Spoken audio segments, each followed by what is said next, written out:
नमस्कार, आप देख रहे हैं वीके न्यूज और मैं युधिष्ठिर उपाध्याय। देश की सबसे पुरानी पार्टी कांग्रेस के अंदर एक से बढ़कर एक नफरती और भड़काऊ नेताओं की फौज भरी हुई है, जो आए दिन किसी न किसी मुद्दे पर झूठ फैलाकर देश में सौहार्द बिगाड़ने की कोशिशों में लगे रहते हैं। इसके पीछे इनका मकसद होता है कि बीजेपी की सरकार कैसे बदनाम हो और कांग्रेस की बंजर पड़ती जा रही सियासी जमीन उपजाऊ बने। इनमें से एक हैं अपने बेतुके और घटिया बयानों को लेकर हमेशा सुर्खियों में बने रहने वाले कांग्रेस नेता उदित राज। ये वही नेता हैं जो लोकसभा चुनाव से पहले तक बीजेपी में थे, लेकिन टिकट न मिलने से बौखलाकर कांग्रेस में शामिल हो गए। मगर यहां भी उनकी दाल गलती नजर नहीं आ रही है, क्योंकि इन्होंने जो सोचकर कांग्रेस का दामन थामा था वैसा कोई भी इनाम नहीं मिला। अगर इन्हें हर रोज कोई इनाम मिलता है तो वो आप इनके सोशल मीडिया अकाउंटों पर जाकर देख सकते हैं, या इनकी नफरती पोस्टों पर लोग इतना गरियाते हैं कि देखकर आप भी चौंक जाएंगे। यहां तक कि सोशल मीडिया यूजर्स इनकी इस हरकत की वजह से अलग अलग नाम दे रखे हैं। इसी बीच एक बार फिर से कांग्रेस नेता उदित राज ने उन्नाव केस को लेकर सोशल मीडिया पर झूठी और भ्रामक पोस्ट डाली, लेकिन वो भूल गए थे कि जहां ये झूठी दुकान चलाने की कोशिश कर रहे हैं वहां के मुखिया योगी आदित्यनाथ हैं, जो इन जैसों का अच्छा खासा इलाज करना जानते हैं। चाहे फिर वो कितना भी बड़ा नेता या बदमाश क्यों ना हो, सबक अच्छा सिखाते हैं। और ऐसा हुआ भी। दरअसल उन्नाव मामले पर झूठ फैलाने वाले कांग्रेस नेता उदित राज पर केस दर्ज किया गया है। उनके खिलाफ उन्नाव सदर कोतवाली उन्नाव में एफआईआर दर्ज कराई गई है। बड़ी बात यह है कि सीएम योगी के निर्देश के बाद पुलिस ने मामला दर्ज किया है। दरअसल उन्नाव कांड के बाद सोशल मीडिया पर कई भ्रामक पोस्टें शेयर की जा रही थी। इस पर लगाम लगाने के लिए योगी सरकार ने सख्त कदम उठाने के निर्देश दिए। सीएम योगी ने अधिकारियों को निर्देश दिए थे कि उन्नाव प्रकरण पर गलत या भ्रामक दुष्प्रचार करने वालों से सख्ती से निपटा जाए।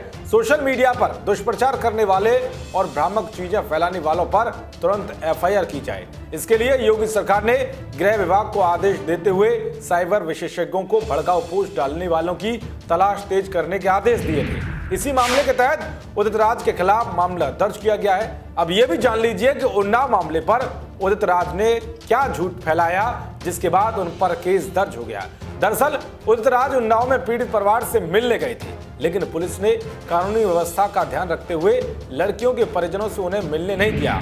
इसके बाद कांग्रेस नेता उदित राज ने मीडिया को बताया कि बच्चियों के साथ रेप की घटना भी हो सकती है। योगी सरकार मामले को दबा रही है और इस बाइट को उन्होंने अपने ट्विटर हैंडल पर भी शेयर किया था। उसमें हमने देखा कि सरकार लिपापोती करती है और संभवतः इसमें भी लिपापोती कर रही है। क्या वजह है कि उनके घर वालों को या उसके बाप को पुलिस ने अपनी कस्टडी में रख लिया, कोई बात नहीं कर पा रहा है। और तीसरी बात यह है कि जब अगर जहर उन्होंने खाया तो अपने आप को बांधा कैसे है, ये हमारे समझ में नहीं आता या किसी के समझ में नहीं है कि लड़कियां अगर जहर से मरी हुई तो बांधा, उनके शरीर को बांधा किसने? मरने वाले तो अपने को शरीर को बांधेंगे नहीं। तो ये पूरा जांच सीबीआई स्तर पर किया जाना चाहिए और डेड बॉडी को तुरंत यहाँ पर ले आकर के फिर से पोस्टमार्टम किया जाना चाहिए और घर वालों को जो पुलिस की कस्टडी में है। उदित राज को यह सब झूठ बोलना भारी पड़ गया है। एफआईआर की कॉपी के मुताबिक उन्नाव में लड़कियों की मौत को लेकर उदित राज ने अपने ट्वीट में भ्रामक जानकारी फैलाई, जिसमें उन्होंने लड़कियों के साथ बलात्कार और शव को परिजनों की मंशा के खिलाफ जलाए जाने की बात कही है। लेकिन सच ये है कि लड़कियों की पोस्टमार्टम रिपोर्ट में उनके साथ बलात्कार होने की पुष्टि नहीं हुई है। वहीं उनके शवों को परिजनों की मंशा के अनुरूप बिना किसी दबाव के दफनाया गया।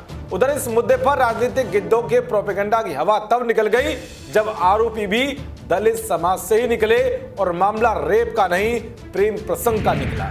शुरू में तो इन गिद्धों ने इस मामले को हाथरस कांड जैसा माहौल बनाने की कोशिश की, लेकिन सच्चाई आने के बाद ये बिल में जा चुके। खैर, जब कांग्रेस के बड़े नेता ही झूठ फैलाने के लिए मशहूर हैं, तो फिर उनके छोटे मोटे नेता और कार्यकर्ताओं की ओर से झूठ फैलाना तो आम बात है, क्योंकि प्रियंका गांधी तो आए दिन कोई ना कोई झूठ परोसी देती हैं जो पकड़ा भी जाता है। इसीलिए अब प्रियंका गांधी को भी समझना होगा कि इस बार झूठ फैलाया तो यूपी पुलिस के एक्शन के लिए तैयार होना पड़ेगा। देश और दुनिया की तमाम खबरों को पाने के लिए देखते रहिए वीके न्यूज। नमस्कार।